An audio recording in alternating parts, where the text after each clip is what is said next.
대한항공의 스카이팀 세계 일주 프로그램 같은 경우 2023년 3월 31일부로 종료되었습니다. 조금 아쉽다고 할 수 있는 게 이것만 보면서 마일리지를 모으시던 분들도 계시거든요. 이코노미석은 14만 마일, 그리고 비즈니스석은 22만 마일만 쓰면서 세계 일주를 하는 프로그램이었는데 아쉽게도 지금 이런 프로그램은 오직 아시아나에만 있습니다. 그러면 과연 여러분들께서 이 프로그램 없이 순수히 지금 있는 대한항공 마일리지 프로그램을 가지고 지구를 한 바퀴 돌기 위해서는 최소한의 필요한 마일리지는 과연 얼마일까요? 일단 단순하게 지구를 돈다라고 치면 이코노미 기준 딱 11만 마일리지면 됩니다. 그러니까 일반적으로 여러분들께서 장거리 노선을 왕복하면 7만 마일이 필요한 거잖아요. 북미 쪽 왕복 노선 아니면 유럽 쪽 왕복 노선 둘 다. 그런데 여기다가 딱 4만 마일만 추가하시면 대한항공 마일리지로 지구를 한 바퀴 도실 수 있는 거예요. 이게 어떻게 가능하냐고요? 제가 대한항공 마일리지로 어떻게 이게 가능한지 보여드릴 텐데, 보여드리기에 앞서서 혹시나 대한항공 마일리지로 세계 일주 하는 거에 관심이 있으신 분들께서는 꼭 끝까지 시청하시는 것을 추천드립니다. 영상 후반부에 제가 직접 찾아놓은 일정을 공유해 드릴 거고, 또 마지막에는 차감되는 마일 이외에 추가로 세금 관련해서 아주 중요한 팁을 알려드릴 테니까 꼭 끝까지 시청하시기를 바랍니다.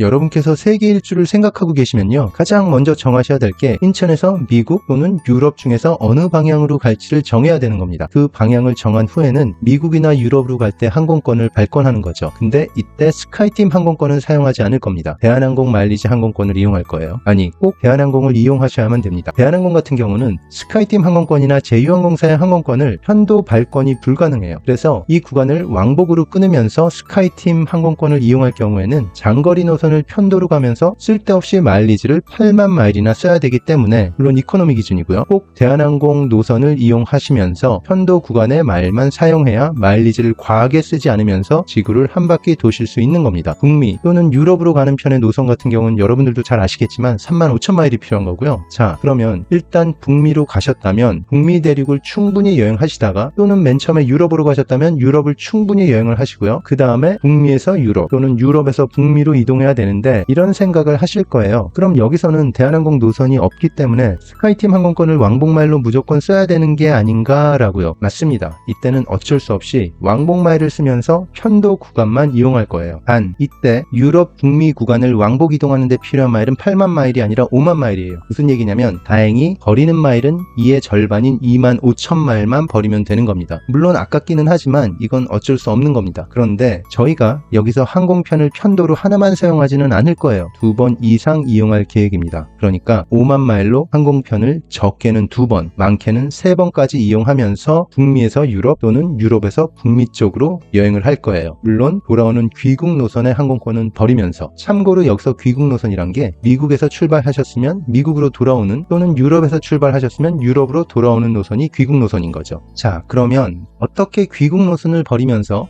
항공편을 2번 또는 3번 이용할 수 있는지 궁금하실 텐데, 제가 최근에 올린 영상들을 보신 분이시라면 이미 제가 무슨 말을 하고 있는지 이해하실 겁니다. 대한항공 같은 경우는 스카이팀 마일리지 항공권을 발권할 때 편도 발권이 안 되는 단점이 있지만, 그 대신에 중간에 스탑오버 항공권을 추가로 발권하실 수가 있어요. 여기서 스탑오버랑 레이오버의 차이를 말씀을 드리면, 물론 대부분 다 아실 거예요. 근데 혹시나 모르시는 분들을 위해 짧게 설명을 드리면, 스탑오버 같은 경우는 경유지에서 24시간 이상 며칠 몇 달씩 머무를 수 있는 걸 스탑오버라고 하고요. 레이오버 같은 경우는 경유지에서 24시간 이하로 머무는 경우를 레이오버라고 합니다. 그래서 제가 설명드리는 세계 일주 방법은 마지막으로 출발지로 돌아오는 항공편은 버리지만 그 외에 하나의 항공권을 추가하기 때문에 사실상 어떻게 보면 왕복 항공권을 쓰는 것과 유사한 효과를 낼 수 있는 겁니다. 여기다가 총 여정에다가 레이오버 항공권을 추가하실 수가 있어요. 중간에 경유지에서 24시간에 가깝게, 그렇지만 24시간이 넘지는 않도록 항공권을 잘 예약한다면 레이오버 여행도 추가하면서 본인의 일정에 맞게 일정을 최적화할 수 있는 겁니다. 이에 대해서는 제가 최근에 다른 영상에서도 자세히 다뤘으니까 관심 있으신 분들은 한번 보시는 걸 추천드립니다. 그러면 여태까지 3만 5천 마일에 5만 마일 추가해서 총 8만 5천 마일을 쓰면서 인천에서 북미 쪽으로 출발한다면 북미를 거쳐 거쳐서 유럽까지 왔습니다. 그 반대면은 북미 쪽까지 온 거겠죠. 여기 유럽에서도 여행을 다 하시고선 그 다음에 마지막으로 인천으로 들어갈 때에는 다시 대한항공을 이용할 겁니다. 물론 35,000마일을 쓰는 거죠. 여기서 계산이 빠르신 분들은 좀 이상하다는 걸 느끼실 거예요. 85,000마일에 35,000마일을 추가하면 총 12만 마일이 드는 건데 왜 트래블션은 처음에 11만 마일이 든다고 한 거지? 라는 생각이 드실 겁니다. 이렇게 하면 12만 마일이 맞아요. 그런데 대한항공은 일부 노선들에 대해서 보너스 핫픽이란 프로그램을 통해서 마일리지를 할인하는 행사를 진행합니다. 그러니까 일부 인천에서 북미 또는 인천 유럽 간 노선을 35,000마일이 아닌 3만 마일의 발권이 가능하게 한 거죠. 보시는 것처럼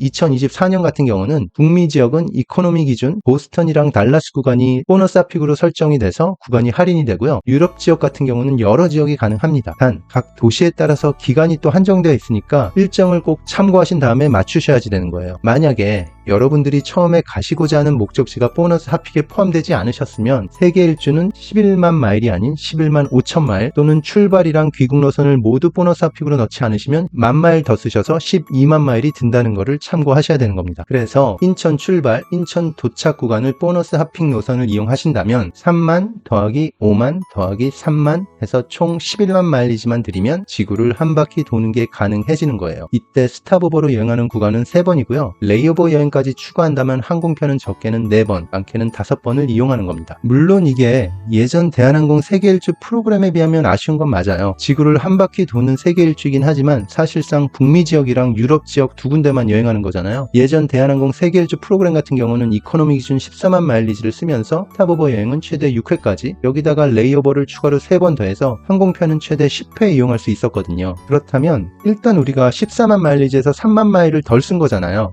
11만 마일리지니까 추가로 마일리지를 더 쓰면서 어떤 여행을 더 추가할 수 있을까 생각해보면, 여러분들께서 유럽까지 가셨다고 가정을 한 다음에 유럽에서 유럽 다른 곳을 추가로 마일리지를 쓴다면 왕복 기준 2만 5천 마일이면 추가로 스탑오버 여행지를 2군데 더 넣을 수가 있어요. 이 경우에는 레이오버 여행지는 추가 2번 더 가능하고요. 따라서 세계 일주 여행에 이걸 끼워 넣는다고 가정하면 총 마일은 13만 5천 마일에 스탑오버 5회 그리고 레이오버 3회까지 해서 총 9회 항공편을 이용하는 겁니다. 혹시 유럽에서 유럽 내가 아닌 중동까지 가는 여행을 추가하신다면 왕복 기준 4만 마일이 필요해서 총 15만 마일리지가 드는 거고요. 유럽이 아닌 북미 지역에서 추가 여행을 끼워 넣는다면 3가지 옵션이 있습니다. 북미 지역 간의 여행을 추가하신다면 2만 5천 마일만 추가하시면 되고요. 이때는 총 13만 5천 마일이 드는 겁니다. 만약에 중미 쪽 여행을 추가하신다면 3만 5천 마일을 추가하시면 되는 거고 총 14만 5천 마일이 드는 거고요. 그리고 남미 쪽을 끼워 넣고 싶으시면 5만 마일이 더 필요해서 총 16만 마일리지가 드는 겁니다. 단 북미 쪽 항공권 같은 경우는 스탑오버 여행만 가능해서 24시간 이내에 레이오버 여행은 추가하지 못하는 게 단점이에요. 이 방법이 아무래도 편도 발권이 불가능한 스카이팀 또는 제휴항공사의 마일리지 항공권을 이용하는 거다 보니까 오세아니아 지역이나 아프리카 지역을 가고 싶으시다면 마일을 좀 많이 손해보고 가셔야 돼서 그쪽을 일정에 넣는 것은 추천드리지는 않습니다. 근데 뭐 본인이 충분히 마일이 있고 기왕에 간 김에 여행을 하고 싶다라고 하시면 끼워 넣을 수도 있는 거죠. 물론 예전 대한항공 세계 일주 프로그램보다는 조금 아쉽다고 느낄 수는 있어요. 14만 마일리지로 6번의 스탑오버 여행은 아무리 짜봐도 안 나오거든요.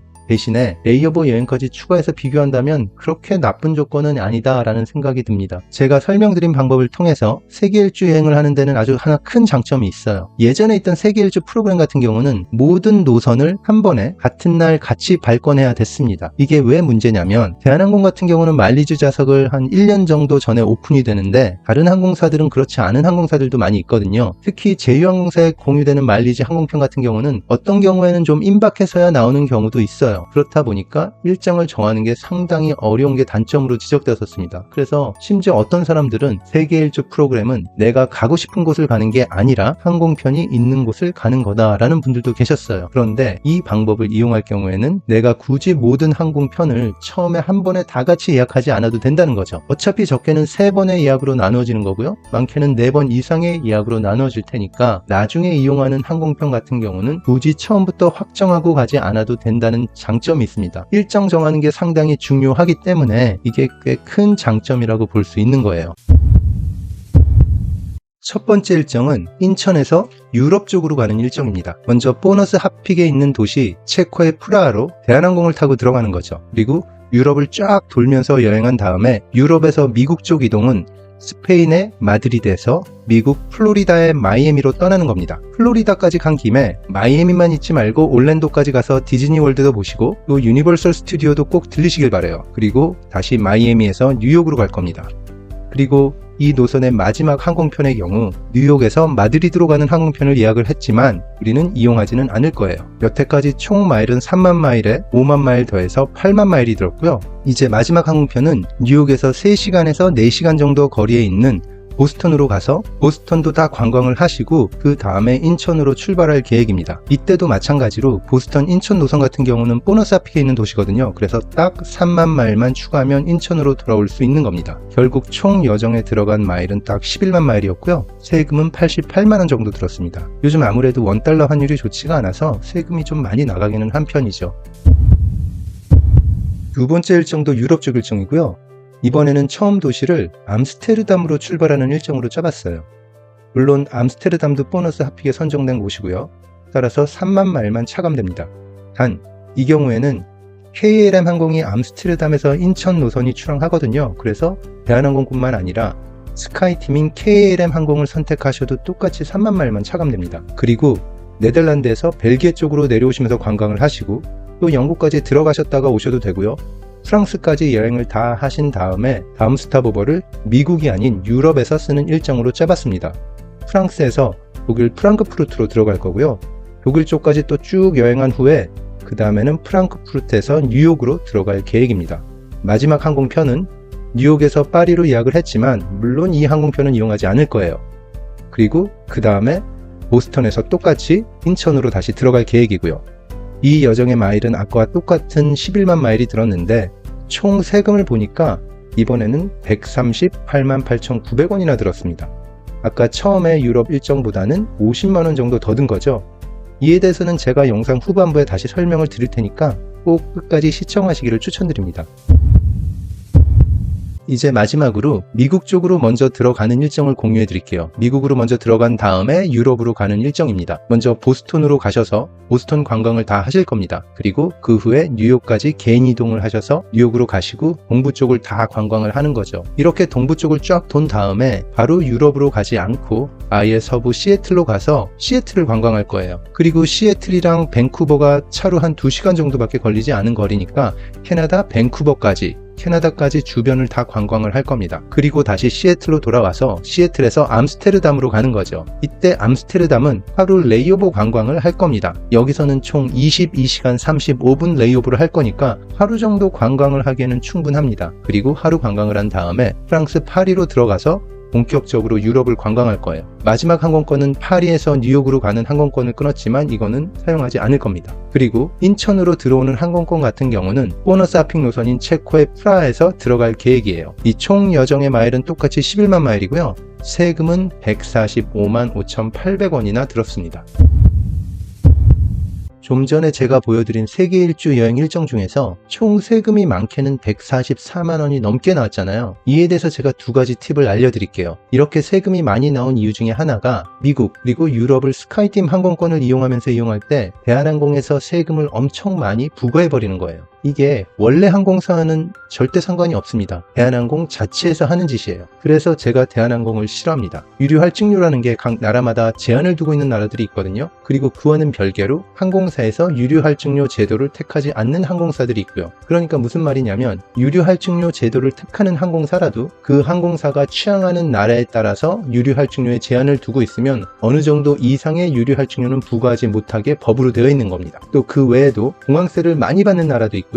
또 덜 받는 나라도 있고요. 그러니까 여러분들이 어느 나라에서 항공권을 이용하는지에 따라서 세금이 확 달라질 수가 있는 거예요. 그러니까 좀 더 풀어서 말씀을 드리면 대한항공은 유류 할증료를 아주 심하게 많이 부과하는 항공사예요. 단 한국에서 출발하는 항공권 같은 경우는 국내법상으로 일정 금액 이상의 유류 할증료를 올릴 수가 없기 때문에 심하게 부과를 못하는 것 뿐이고요. 해외에서 출발하는 대한항공 항공편이나 아니면 스카이팀 항공권에는 아주 심하게 유류 할증료를 부과하고 있는 상태입니다. 자, 그럼 본론으로 들어가서 아까 마지막 일정인 북미 쪽으로 시작하는 노선 같은 경우는 총 세금이 144만 원이 넘게 나왔잖아요. 이 일정에서 세 가지 세부 일정, 그러니까 처음에 인천에서 미국 들어가는 일정, 그리고 두 번째 미국에서 유럽 들어가는 일정, 또 마지막으로 유럽에서 인천으로 들어가는 일정 중에서 세금이 가장 많이 나온 일정은 미국에서 유럽 들어가는 일정입니다. 미국에서 유럽을 들어갈 때 세금이 96만 5,700원이 나왔어요. 그런데 이 중간 일정에서 우리가 쓰지 않는 마지막 항공편, 그러니까 제가 보여드린 일정에서는 파리에서 뉴욕으로 돌아가는 항공편이었죠. 이 항공편만 다른 나라에서 출발하는 항공편으로 바꾼다면 40만원가량의 세금이 절약이 돼요. 어차피 우리가 쓰지 않을 항공권이잖아요. 그래서 어느 도시를 선택하나 우리 실제 일정에는 아무 상관이 없잖아요. 이 항공편을 파리, 뉴욕이 아닌 스페인 마드리드에서 뉴욕으로 가는 항공편으로 바꾸시면 미국에서 유럽을 들어갈 때 세금이 96만 5,700원에서 57만 200원으로 총 39만 5,500원,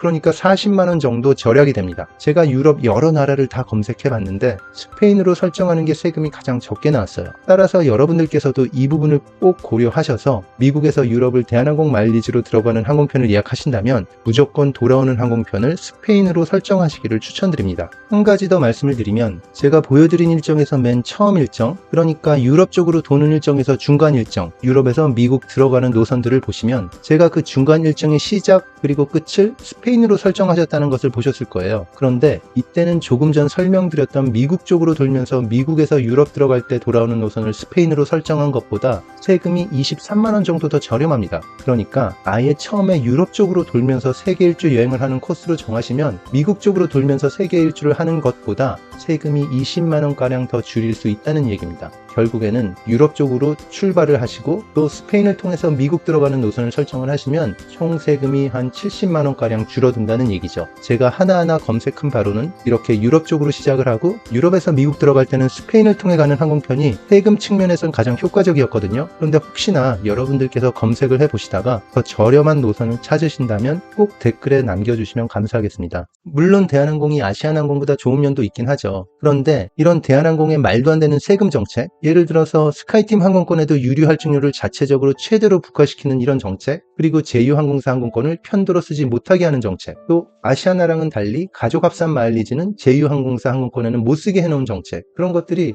모두 소비자들을 우롱하는 정책이 아닌가 싶어요. 그러다 보니까 대한항공에 대해서 저는 색안경을 쓰고 보게 되더라고요. 참고로 아시아나 스타 얼라이언스를 이용해서 이와 비슷한 세계 일주를 한다면 최소 필요한 마일은 95,000마일입니다. 편도가 모두 가능하기 때문에 스타 얼라이언스 항공사에도 세금은 어느 나라를 가냐에 따르겠지만 적게는 20만원 정도에서 많아도 한 50만원 수준 정도밖에 나오지는 않습니다. 오늘도 영상을 끝까지 시청해 주셔서 감사드리고요. 혹시 여러분들께서 좀 더 자세히 알고 싶으신 여행 정보가 있으시다면 제가 앞으로 내놓을 영상들에 꼭 참고를 할 테니까 댓글을 통해 꼭 남겨주시기 바랍니다. 모두들 좋은 여행 되시기 바라고요. 감사드립니다.